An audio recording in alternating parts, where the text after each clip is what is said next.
Okay so hello everyone, this is Sunil Jangra, your physics educator. Welcome back to the channel. तो कैसे आप सब? I hope सभी अच्छे होंगे, अच्छे से पढ़ रहे होंगे। तो क्लास 12 फिजिक्स टर्म 2 फिजिक्स का जो एग्ज़ाम है वो 20 मई को होने वाला है, ठीक है।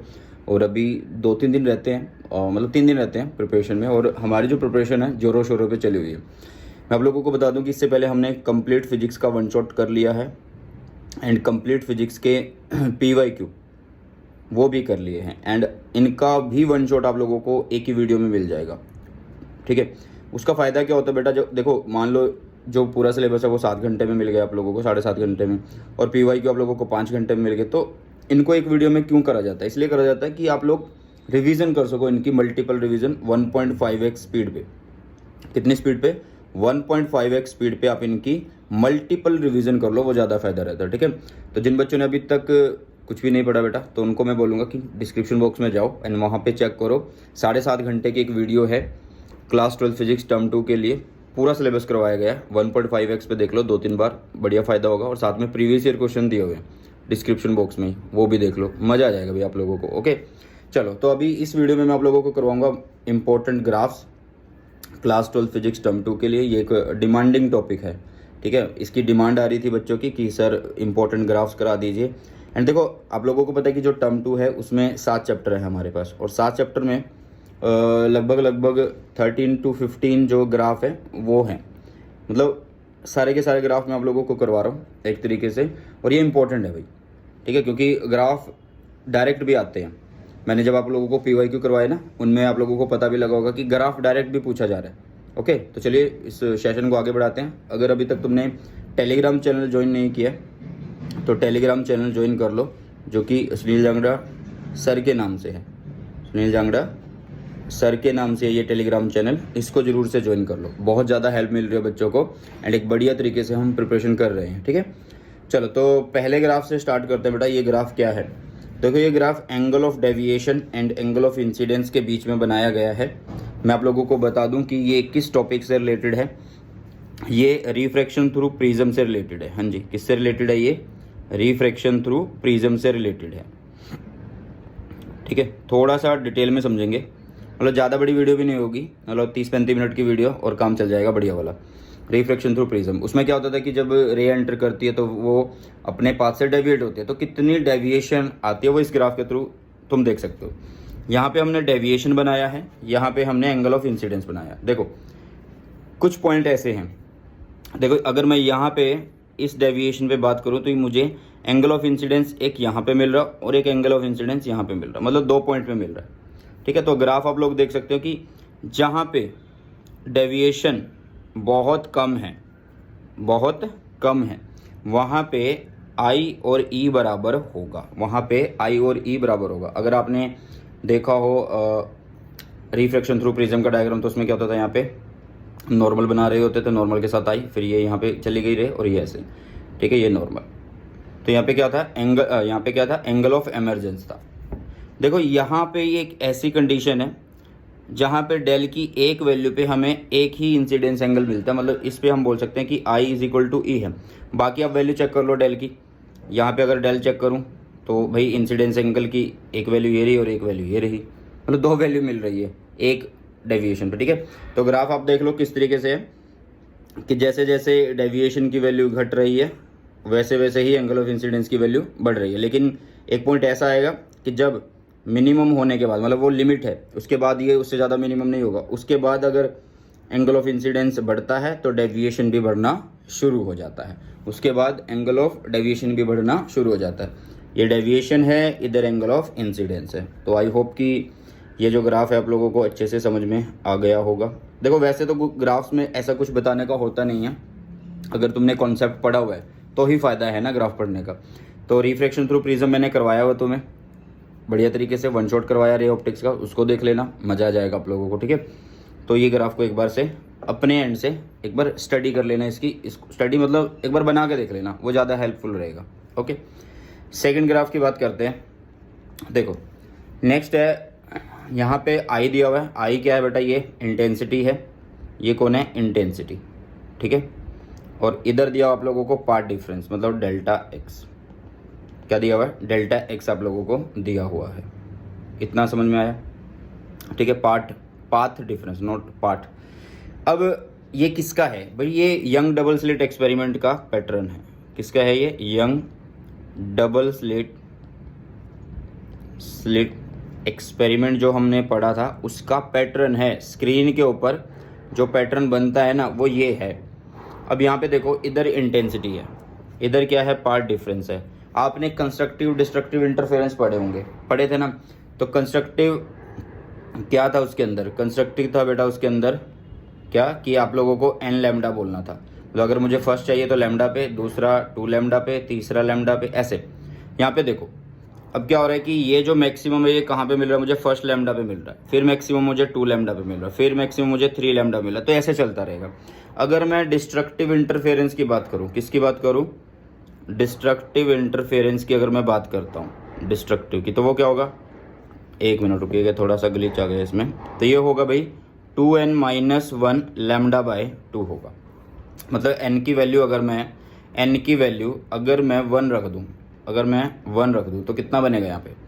n की वैल्यू 1 अगर मैं रख रहा हूँ तो ये बनेगा लैम्डा बाय 2। तो लैम्डा बाय 2 पे मुझे पहला मिनिमम मिल रहा है। तो ये लैम्डा था, ये लैम्डा था, ये था ना लैम्डा। तो लैम्डा बाय 2 मेरा यहाँ पे बनेगा। तो यहाँ पे मुझे क्या मिल रहा है? First minimum.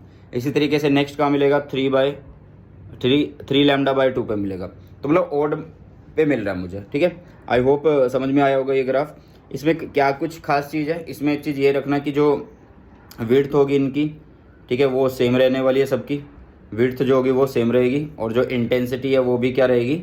सेम रहेगी। ठीक है, सेम इंटेंसिटी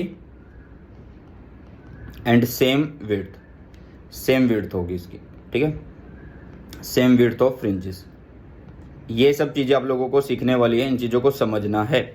इंटरफेरेंस में जो पैटर्न बनता है उसके अंदर जो भी फ्रिंजेस बन रही होती हैं पैटर्न के अंदर, उन फ्रिंजेस की विड्थ सेम होती है एंड इंटेंसिटी भी सेम रहती है। सबकी सेम है, चाहे वो सेंट्रल मैक्सिमा हो, ये फर्स्ट मैक्सिमा होगा, ये सेकंड मैक्सिमा, थर्ड मैक्सिमा, इसी तरीके से ये डार्क भी साथ में चल रहे हैं और दोनों साइड ये बनते हैं बेटा। ठीक है, चलो, तो ये था यंग डबल स्लिट एक्सपेरिमेंट से। अब दूसरा करते हैं हम। ठीक है, तो दूसरा किससे रिलेटेड है भाई? ये दूसरा हमारा रिलेटेड है किससे? दूसरा है डिफ्रैक्शन से। ठीक है, डिफ्रैक्शन में क्या होता है कि वही ग्राफ है, देखो ये इंटेंसिटी और यहाँ पे थीटा, यहाँ पे क्या है? थीटा। तो एक बार समझिए ये किस किस के बीच का ग्राफ है। The actual double slit interference pattern, the envelope shows the single slit diffraction. ये क्या है? डिफ्रैक्शन का पैटर्न है। ठीक है, ये एक तरह से किस में आ रहा है भाई? हम ना यहाँ पे वो पढ़ेंगे एंगुलर विड्थ, तो उसके अकॉर्डिंग ये यहाँ पे लिया हुआ है। ये क्या है? Theta is the angular width है। एक चीज़ का ध्यान में रखना है, यहाँ पे जो ये होता है हमारे पास सेंट्रल, क्या होता है? ये सेंट्रल मैक्सिमा। ठीक है, ये क्या होता है? Central maxima. इसकी जो इंटेंसिटी होती है वो सबसे ज़्यादा होती है, हाई होती है। और भाई सुनो ध्यान से, और सुनो कि इसकी जो विड्थ होगी, मान लीजिए ये यहाँ से लेके यहाँ तक है, तो इसकी विड्थ बाकी जो हमारे पास फ्रिंजेस आती हैं उनकी डबल होती है। उनसे क्या होती है? डबल होती है। मतलब इसकी क्या होती है? ये डबल होती है, क्योंकि ये दोनों साइड होगा। किस साइड होगा? इधर भी होगा और इधर भी होगा भाई। तो ये वाला पोर्शन हो गया इतना, और एक ये वाला पोर्शन हो गया इतना। क्लियर हुई? इतनी चीज़ें समझ में आई?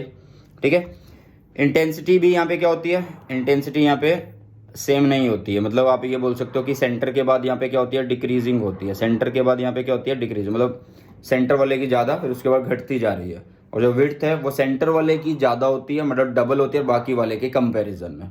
ओके, तो ये होता है किसके लिए? डिफ्रैक्शन के लिए। किसके लिए होगा ये? डिफ्रैक्शन के लिए होगा। तो अभी लाइट चली गई है तो भाई थोड़ी सी गर्मी होने शुरू हो गई है।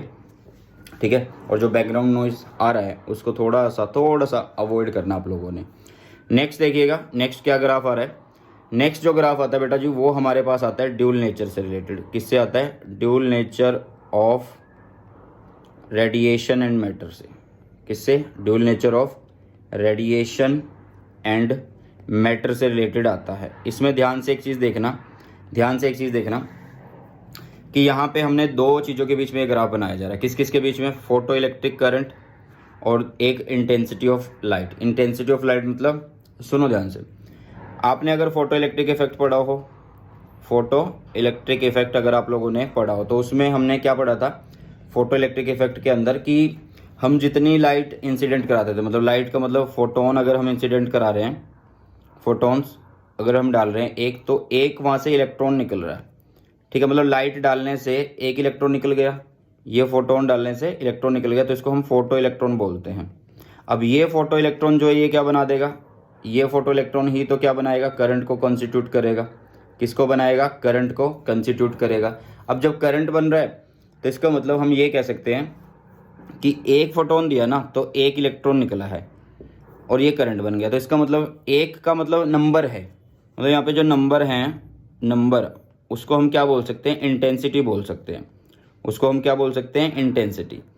कि जो इंटेंसिटी है, अगर मैं नंबर 2 करूँगा तो 2 फोटोन 2 इलेक्ट्रॉन निकालेंगे और उस हिसाब से करंट हो जाएगा। 3 फोटोन करेंगे तो 3 इलेक्ट्रॉन हो जाएंगे, उस हिसाब से करंट हो जाएगा, ठीक है।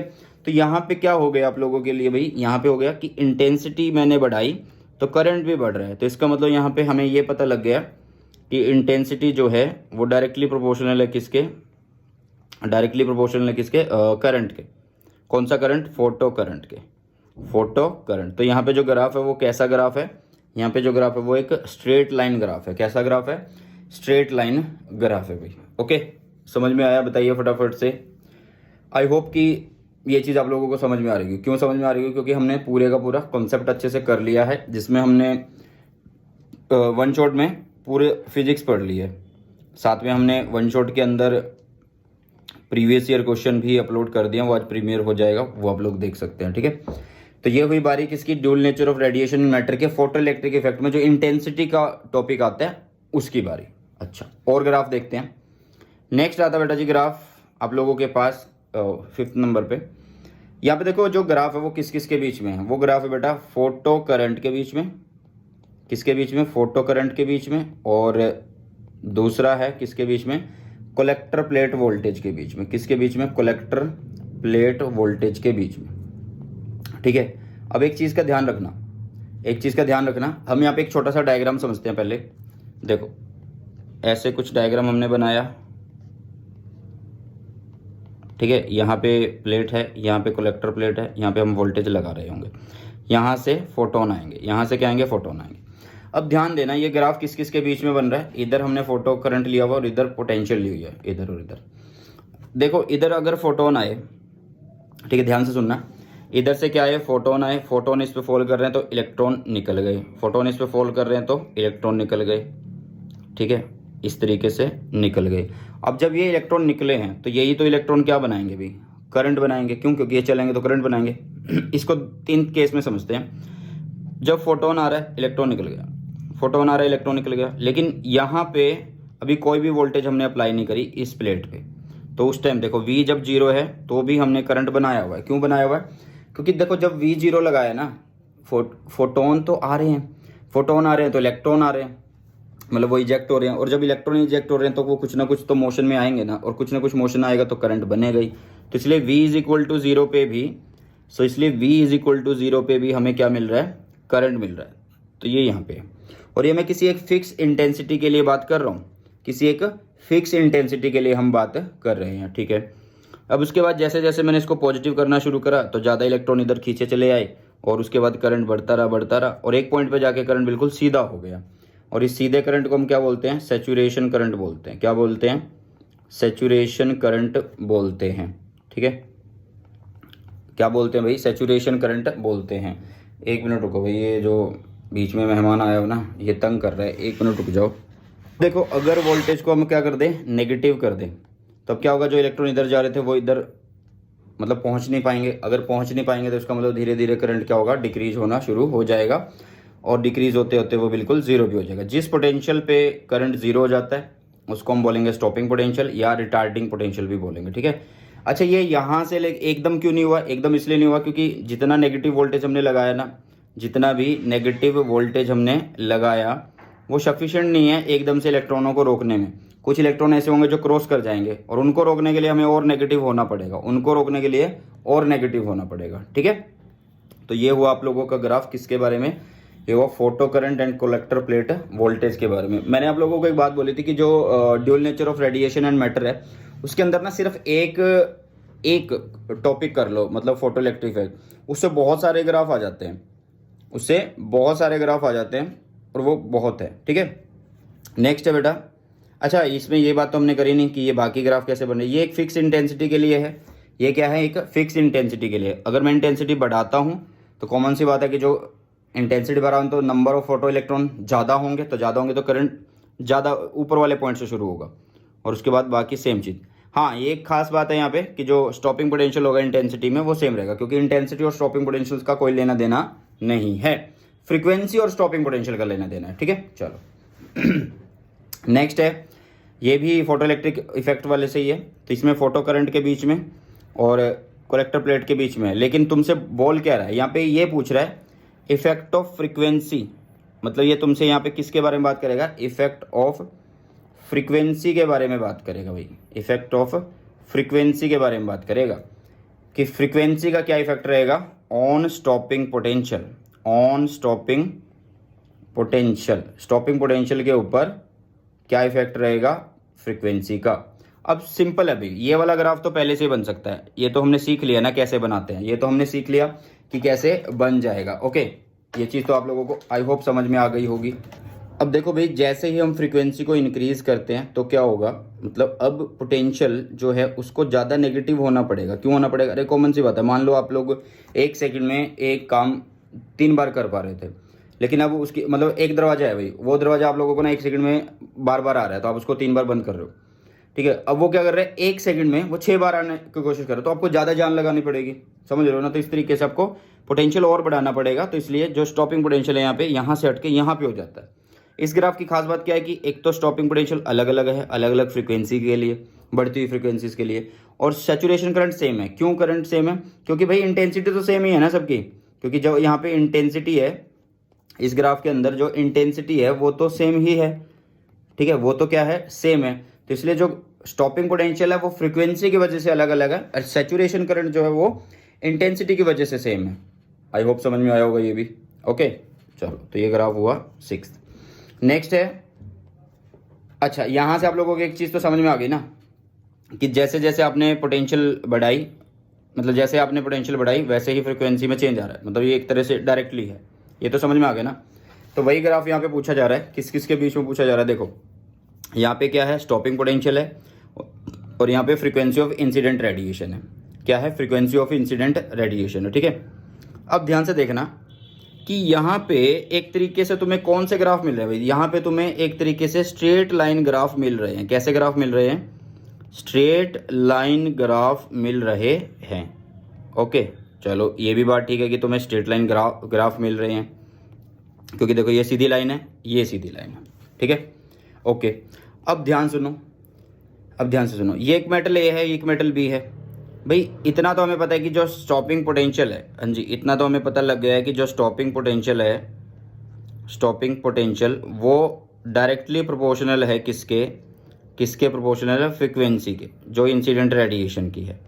बट ग्राफ यहाँ से क्यों शुरू हो रहा है भाई, अलग अलग मेटल के लिए अलग अलग स्पेसिफिक फ्रीक्वेंसी होती है जिसपे एमिशन शुरू होता है, जिसको हम थ्रेशोल्ड फ्रीक्वेंसी बोलते हैं। मतलब जिस फ्रीक्वेंसी पे एमिशन स्टार्ट होता है ना, उसको थ्रेशोल्ड फ्रीक्वेंसी बोला जाता है, या उससे नीचे एमिशन नहीं होता है, उससे नीचे एमिशन नहीं होता है, तो उसको बोला जाता है क्या, थ्रेशोल्ड फ्रीक्वेंसी। उसको क्या बोला जाता है, थ्रेशोल्ड फ्रीक्वेंसी बोला जाता है, threshold frequency, threshold frequency. I hope समझ में आ गया होगा ये सब आप लोगों को।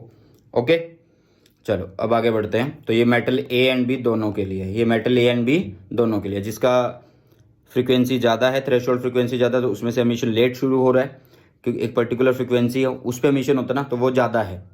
ओके चलो, तो ये हुआ आप लोगों का एक ग्राफ किस किस के बीच में, स्टॉपिंग पोटेंशियल एंड फ्रीक्वेंसी के बीच में। बट हमें पता है कि ये डायरेक्टली होते हैं, लेकिन एमिशन किसी एक पर्टिकुलर पॉइंट से, किसी एक स्पेसिफिक फ्रीक्वेंसी से स्टार्ट होता है, जिसको हम थ्रेशोल्ड फ्रीक्वेंसी बोलते हैं। चलो नेक्स्ट, ये ग्राफ है बेटा, अल्फा पार्टिकल स्कैटरिंग एक्सपेरिमेंट आप लोगों ने पढ़ा होगा। कौन सा, अल्फा पार्टिकल स्कैटरिंग एक्सपेरिमेंट, हाँ जी, अल्फा पार्टिकल स्कैटरिंग एक्सपेरिमेंट, जिसमें क्या होता है कि अल्फा पार्टिकल स्कैटर्ड होते हैं, रदरफोर्ड वाला पढ़ा होगा ना, ठीक है। तो वही है ये। तो यहाँ पे देखो क्या है, यहाँ पे है number of scattered particles detected, मतलब कितने पार्टिकल डिटेक्ट हो रहे हैं वो इधर है, ठीक है, और इधर क्या है, स्कैटरिंग एंगल है। ध्यान से देखना ये ग्राफ किस तरीके से बना हुआ है कि जैसे जैसे अगर एंगल बढ़ रहा है, जैसे जैसे अगर एंगल बढ़ रहा है तो जो नंबर ऑफ स्कैटर्ड पार्टिकल है वो कम डिटेक्ट हो रहे हैं। मतलब कम डिटेक्ट का मतलब उनको कम पकड़ा जा रहा है। डिटेक्ट क्या होता है? डिटेक्ट करना, देखना, पकड़ना, ठीक है। अब जैसे स्कैटरिंग एंगल ज़्यादा बड़ा हो गया तो जो डिटेक्टर है उनको अच्छे से डिटेक्ट नहीं कर पा रहा है। तो वही चीज़ है यहाँ पे देखो कि जब स्कैटरिंग एंगल छोटा है तो डिटेक्ट ज़्यादा होंगे, जैसे ही स्कैटरिंग एंगल आगे बढ़ा तो डिटेक्शन कम शुरू हो गया, और आगे बढ़ा और कम हो गया डिटेक्शन, और आगे बढ़ा तो और। इसी तरीके से जितना ज़्यादा स्कैटरिंग एंगल उतना कम डिटेक्शन, मतलब उतने नंबर ऑफ पार्टिकल जो हैं कम स्कैटर्ड हो रहे हैं, ठीक है। ओके, तो ये आपका जो है अल्फा पार्टिकल स्कैटरिंग एक्सपेरिमेंट में आता है। किसमें आता है ये आपका? ये scattering of alpha particle, thin gold foil वाला जो एक्सपेरिमेंट हमने किया था ना रदरफोर्ड के अंदर। किसके अंदर किया था बेटा? रदरफोर्ड वाला जो एक्सपेरिमेंट था, रदरफोर्ड वाला, उस एक्सपेरिमेंट के अंदर हमने ये किया था, ठीक है। उस एक्सपेरिमेंट के अंदर हमने ये किया था। बताइए फटाफट से भाई क्या कुछ है अब आप लोगों के पास इस ग्राफ के अंदर? मुझे तो नहीं लग रहा कि आप लोगों को कुछ बचा है इसके अंदर। सिंपल है कि जैसे स्कैटरिंग एंगल बढ़ रहा है तो नंबर ऑफ स्कैटर्ड पार्टिकल जो डिटेक्टेड हो रहे हैं वो कम हो रहे हैं, वो कम हो रहे हैं, ठीक है। चलो, तो ये हुआ अल्फा पार्टिकल के लिए जो कि एटम में, हाँ एटम्स में आता है हमारे पास। नेक्स्ट है अच्छा, ये अब कौन शुरू हो जाता है डायरेक्ट? अब हमारे पास बेटा जी सेमीकंडक्टर आ जाता है सीधे का सीधा, ठीक है। कौन आ जाता है? सेमीकंडक्टर आ जाता है। और सेमीकंडक्टर के अंदर भी, सेमीकंडक्टर के अंदर भी आप लोग एक चीज़ देखो कि ये कौन सा है? ये वी करेक्टरिस्टिक्स है। क्या है ये वी करेक्टरिस्टिक्स है। वी IV करेक्टरिस्टिक्स बोलो इनको, वो ज़्यादा अच्छा रहेगा। क्या है ये? IV करेक्टरिस्टिक्स हैं, ठीक है। IV करेक्टरिस्टिक्स किसके? ऑफ PN जंक्शन, ठीक है। इधर होता है हमारे पास फॉरवर्ड बाइसिंग के लिए और इधर होता है हमारे पास ये रिवर्स बाइसिंग के लिए, ठीक है। मैं थोड़ा सा डायग्राम आप लोगों को समझाता हूँ, थोड़ा सा क्या सारा ही समझाते हैं। ये ग्राफ देखो, यहाँ पे क्या हो रहा है कि जैसे जैसे हमने पोटेंशियल को बढ़ाया, ये पोटेंशियल कौन है? ये भाई एक्सटर्नल पोटेंशियल है जो हम अप्लाई कर रहे हैं, अप्लाइड वोल्टेज है ये। PN जंक्शन में आप लोगों ने पढ़ा होगा, अप्लाइड वोल्टेज जब लगाते हैं तो जो डिप्लीशन लेयर होती थी उसकी विड्थ डिक्रीज होने शुरू हो जाती थी, ठीक है। जिसमें क्या होता था कि जैसे ये एक PN जंक्शन है, ये विड्थ है, यहाँ पे P लगाया पॉजिटिव और यहाँ पे पॉजिटिव नेगेटिव ऐसे कर लगा दिया और यहाँ पे आ गया, ठीक है। तो अभी क्या हो रहा है कि फील्ड यहाँ पे ऐसे बनेगा, बाहर से अंदर जो फील्ड होता है वो ऐसे बनता है। तो ये वाला बाहर का फील्ड अंदर वाले फील्ड को कम कर रहा है। तो इसका मतलब जब बाहर से पोटेंशियल बढ़ता गया तो तब तक क्या काम हुआ? तब तक जो काम हुआ, इतना जो काम हुआ, ये वाला पोर्शन, ये क्या कर रहा है? जो डिप्लीशन लेयर है, हाँ जी, जो डिप्लीशन लेयर है उसकी विड्थ को क्या कर रहा है? वैनिश करने का काम कर रहा है। उसकी विड्थ को वैनिश करने का काम कर रहा है। और एकदम से जब एक पर्टिकुलर पोटेंशियल हमें मिलती है, उस एक पर्टिकुलर पोटेंशियल मिलती है जिस पे आके जो डिप्लीशन लेयर है वो बिल्कुल जीरो हो जाती है। और जब डिप्लीशन लेयर बिल्कुल जीरो हो जाती है ना, फिर करंट एकदम से बढ़ जाता है और ये एकदम से बढ़ गया। तो ये फॉरवर्ड बाइसिंग का केस होता है बेटा। किसका होता है? फॉरवर्ड बाइसिंग का। IV करेक्टरिस्टिक्स किसके हैं? ये PN जंक्शन डायोड की है, उनकी वर्किंग की है। इधर है रिवर्स बाइसिंग। रिवर्स बाइसिंग में क्या होता है कि जो डायोड होता है वो काम नहीं करता। हम नेगेटिव में कितनी भी वोल्टेज अप्लाई करें, कुछ भी करंट बढ़ नहीं रहा होता, लेकिन एक वोल्टेज ऐसी आती है, ठीक है, जिसको हम ब्रेकिंग वोल्टेज भी बोल सकते हैं, ठीक है। उस पर आके वो करंट एकदम से नेगेटिव में इंक्रीज हो जाता है। तो ये जो करंट होता है, ये कौन सा करंट होता है? ये करंट एक तरह से कौन सा करंट होता है? रिवर्स करंट होता है भाई। कौन सा करंट होता है? ये रिवर्स करंट होता है। और ये करंट किसकी वजह से होता है? This current is due to, this current is due to, this current is due to minority charge carriers. किसकी वजह से होगा? माइनॉरिटी चार्ज कैरियर्स की वजह से होता है। माइनॉरिटी चार्ज कैरियर्स की वजह से होता है। ओके, समझ में आया? तो ये ग्राफ था IV characteristics of PM junction diode से। अब आगे बढ़ते हैं। नेक्स्ट ये ग्राफ, ये जो ग्राफ है बेटा आप लोगों को दिख रहा होगा, ये रेक्टिफायर से रिलेटेड है। किससे रिलेटेड है? रेक्टिफायर से रिलेटेड है। और रेक्टिफायर में ये कौन सा है? हाफ वेव रेक्टिफायर है। कौन सा है ये? हाफ वेव रेक्टिफायर है। कौन सा है ये? हाफ वेव रेक्टिफायर है। ये है इनपुट, पॉजिटिव नेगेटिव, और ये है आउटपुट। होता क्या है वहाँ पे? हम एक डायोड लेते हैं, ठीक है। उसमें क्या होता है कि जब हम पॉजिटिव देंगे तो जो डायोड हम यूज़ कर रहे होते हैं वो उस टाइम पे क्या हो जाता है, पॉजिटिव के केस के लिए वो फॉरवर्ड बायस हो जाता है, और जैसे ही वो फॉरवर्ड बायस हो जाता है तो कंडक्ट कर जाता है, और कंडक्ट कर जाएगा तो हमें आउटपुट मिल जाएगी, और ये आउटपुट हमें मिल गई। फिर हमने क्या दिया, नेगेटिव दिया। फिर हमने क्या दिया, नेगेटिव दिया। नेगेटिव अब क्या कहेगा, ध्यान देना कि जब हमने नेगेटिव दिया तो जब नेगेटिव दिया तो जो डायोड है वो क्या बन गया, जो डायोड है भाई वो हो गया अब रिवर्स बाइस्ड। क्या हो गया, वो हो गया रिवर्स बाइस्ड। अब जैसे ही वो रिवर्स बाइस्ड हुआ, क्या हुआ, रिवर्स बाइस्ड हुआ, तो वहाँ पे हमारे पास क्या आ गया, जैसे वो रिवर्स बाइस्ड हुआ तो हमारे पास आ गया क्या कहते हैं, कंडक्ट नहीं करा मतलब उसने, तो ये रिवर्स बाइस होने की वजह से डू नॉट कंडक्ट होगा, डू नॉट कंडक्ट। और जब ये कंडक्ट नहीं करेगा तो हमें आउटपुट नहीं मिल रही, तो ये खाली है देखो। सिमिलरली फिर पॉजिटिव है, मतलब पॉजिटिव है तो फिर आउटपुट मिल गई क्योंकि वो फॉरवर्ड बाइस हो गया, और फिर खाली है तो नहीं मिली। ठीक है, ये था हमारे पास क्या, ये था हमारे पास रेक्टिफायर जो होता है हाफ वेव रेक्टिफायर, उसका ग्राफ, इनपुट एंड आउटपुट का ग्राफ है ये। किसका ग्राफ है, इनपुट आउटपुट का ग्राफ है ये। ओके, सो आई होप अभी तक ये जितनी चीज़ें हमने करी हैं वो सारी की सारी तुम्हें समझ में आ गई हैं। ठीक है, और आगे बढ़ते हैं। अच्छा, आप लोगों को प्रीवियस ईयर क्वेश्चन का वन शॉट दिया बेटा मैंने, 5 घंटे की वीडियो है, उसको 1.5x पे देख के ना ख़त्म करो, बढ़िया तरीके से दिया हुआ वो, मतलब मज़ा आ जाएगा आप लोगों को वो करके। नेक्स्ट 11वां क्वेश्चन, मतलब ग्राफ है ये किसके लिए, ये फुल वेव रेक्टिफायर है। क्या है इसमें, फुल वेव रेक्टिफायर है। इसमें डिफरेंस क्या है मैं आप लोगों को बता देता हूँ। पहली बात तो कि फुल वेव रेक्टिफायर में 2 डायोड यूज़ होंगे। कितने डायोड यूज़ होंगे, 2 डायोड यूज़ होंगे। मान लो एक डायोड का नाम है D1 और दूसरे का नाम है D2। एक डायोड का नाम कितना है, D1, और दूसरे का जो नाम है वो D2 है। ओके, तो जैसे ये प्लस है, ठीक है, और ये आउटपुट है।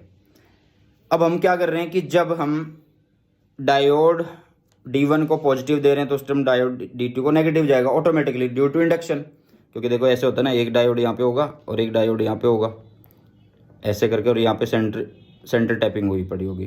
ठीक है, तो जब हम इसको पॉजिटिव देंगे ड्यू टू इंडक्शन, यहाँ पे नेगेटिव, तो वही है कि उस टाइम पे डायोड D1 फॉरवर्ड बाइस हुआ और डायोड D2 रिवर्स बाइस हो गया।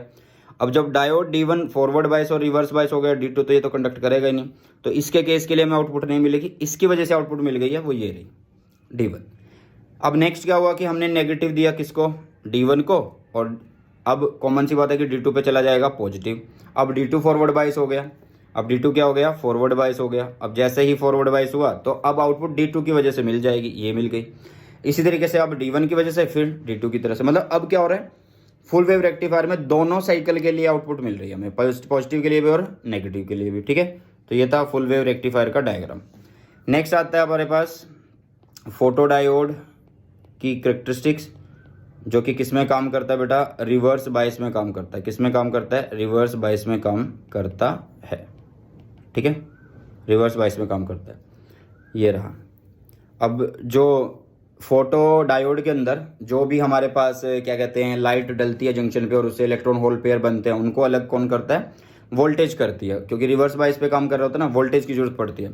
तो जैसे जैसे हम वोल्टेज बढ़ाते हैं, करंट एकदम से नेगेटिव में थोड़ा सा इंक्रीज होता है और उसके बाद वो स्थिर हो जाता है, ऐसे, ये ऐसे, ये ऐसे, ये ऐसे स्थिर हो जाता है। अच्छा, ऐसे ये अलग अलग लाइनें क्यों हैं, क्योंकि ये है I1 intensity, I2 intensity, I3 I4, मतलब जो लाइट इंसिडेंट हो रही है उसकी इंटेंसिटी की बात हो रही है, जो लाइट इंसिडेंट हो रही है उसकी इंटेंसिटी की बात हो रही है। ठीक है, ये देखिए लिखा भी हुआ है।